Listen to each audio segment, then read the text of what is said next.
Hi, it's me, Alex, a stay-at-home reader.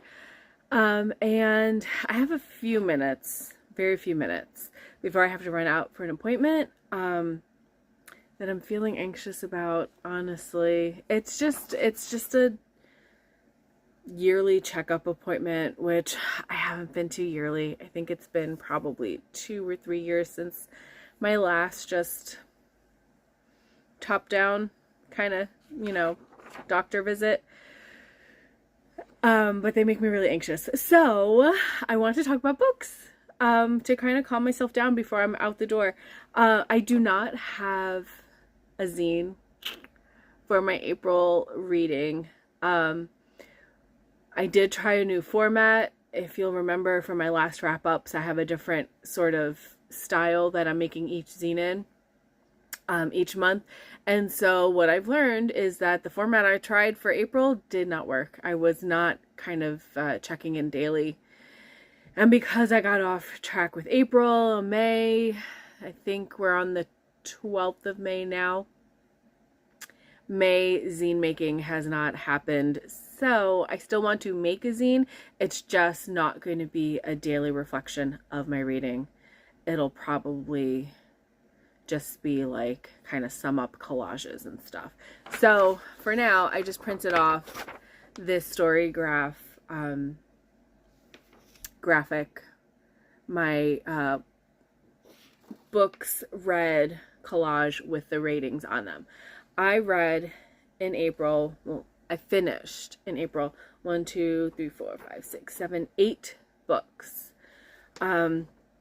So just going through them in the order I finished them. Fundamentally, I read by Nusseibeh Yunus. This one is shortlisted for the Women's Prize for Fiction. Of the shortlist, it ended up being my favorite. It was very satirical and witty, a kind of dark, well, a sarcastic sort of humor that really suited me. It's about a woman who, I think for her master's thesis, writes about a way to kind of rehabilitate what's the word I'm thinking of? De-radicalize the ISIS brides in Iraq.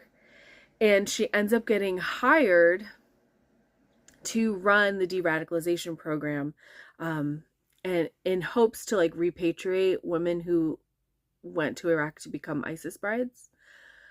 And so the book ends up kind of illustrating the amount of bureaucracy and just kind of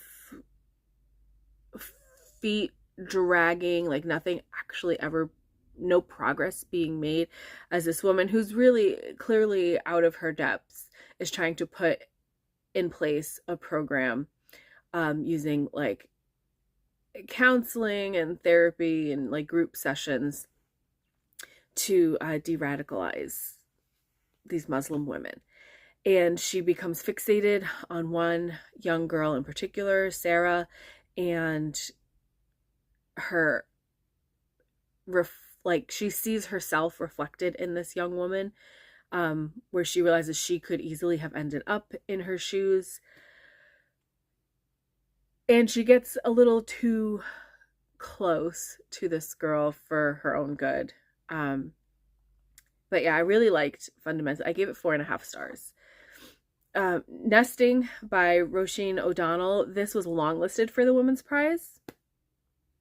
As far as I'm concerned, this should be not only shortlisted, but this should be the winner of the Women's Prize.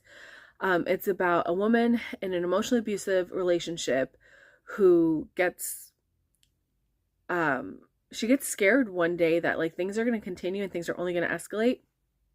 Smart, good for her. So she leaves her marriage with her 2 young children. She's recently found out she's pregnant.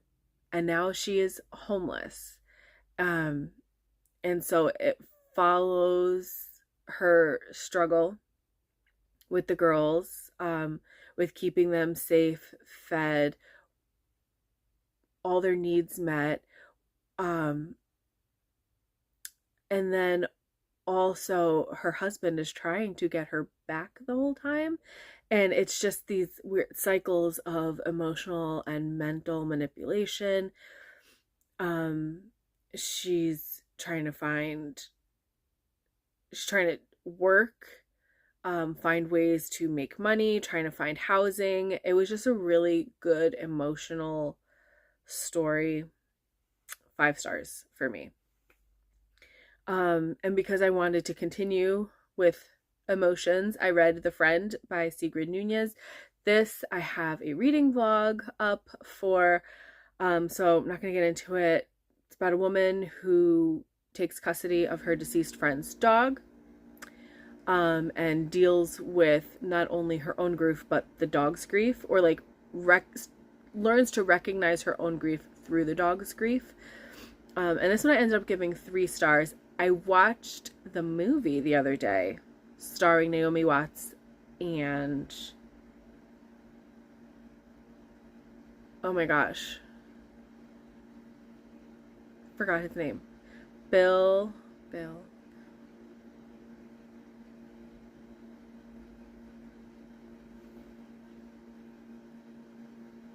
That's weird that his name just vanished. Bill Murray. And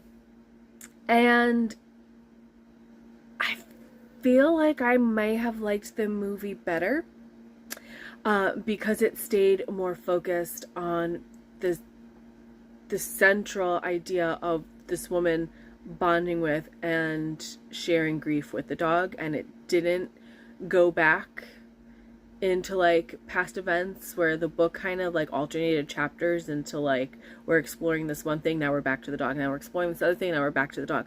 The movie stayed on a single trajectory, and so I think I enjoyed that more.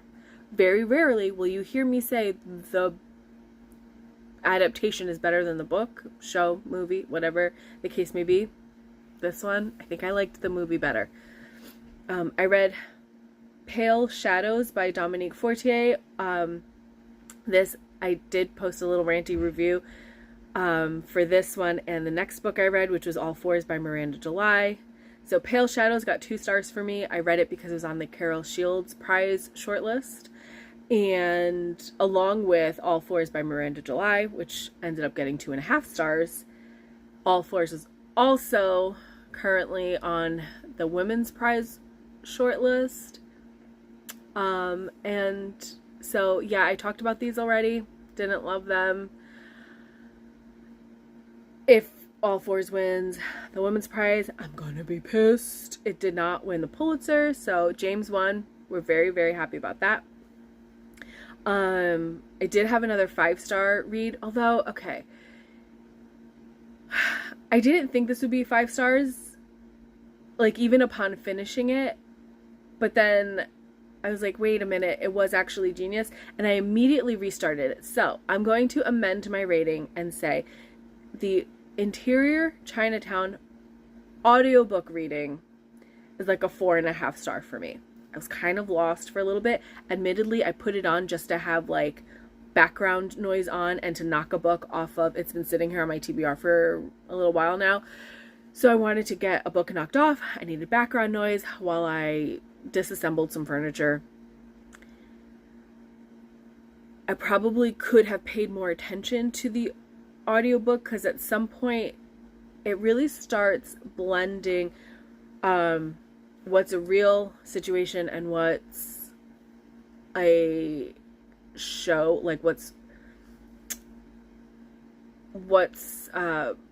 scripted and what's real start blending. So it follows a generic Asian man, Willis Wu, in Chinatown, on the set of a police procedural called Black and White, and it just follows him and the people in his family, the people in his community, as they're just in this cycle of filling roles, of playing the parts that are expected of them as Asian people.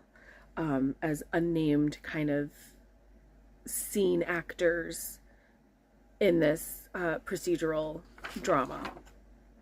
So I'm going to talk about this more later because I did immediately upon finishing the audiobook, pretty much later that day, started rereading it physically and watching the Hulu adaptation. So I'm going to stop there. It's fantastic. It's genius, but I'll get more into plot in another video.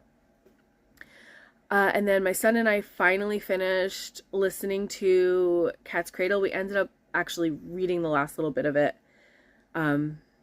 just to finish it off. We weren't going to be in the car, like, for a chunk of time for audiobook at any point soon, so we just wanted to kill off what was left. But Cat's Cradle by Kurt Vonnegut, I gave it 3.5 stars. I remember really liking this. This was a high school 9th grade reading for me, which is why I read it with my son who's in 9th grade. Now, the satire landed well for me, although I think it got a little weird and it dragged for a bit. But that could also just be because it took us so long, because we only listened to it when we had like a good driving time. You know what I mean? And then finally, the last thing I finished was Tell Me Everything by Elizabeth Strout, because it is shortlisted for the Women's Prize for Fiction, which makes no sense to me. I gave it 2 stars. I think if I cared about these characters already, I would have had a better time with it, because being the 5th book in a series, there was no effort made to introduce the characters, in my opinion. Like, there's basically a huge assumption this book is operating on the caveat that you already know. She doesn't have to tell you who these people are. You already care. And I did not. So whatever mystery took place that everyone says, like, it's a standalone mystery, that doesn't matter, that was a flop. That was so not even secondary, is like tertiary to the novel. And could not stand Lucy Barton. If she said "Oh Bob" one more time, like, which makes me realize, yeah, I'm not going to read her books, because one of the books following that character is called "Oh William," and oh my gosh. So yeah, that was 2 stars. And that's not everything I read in April, but that is everything I finished, and it is time for me to go to my doctor's appointment. So thank you for watching. I will be back soon with another video, and I'll talk to you then. Bye.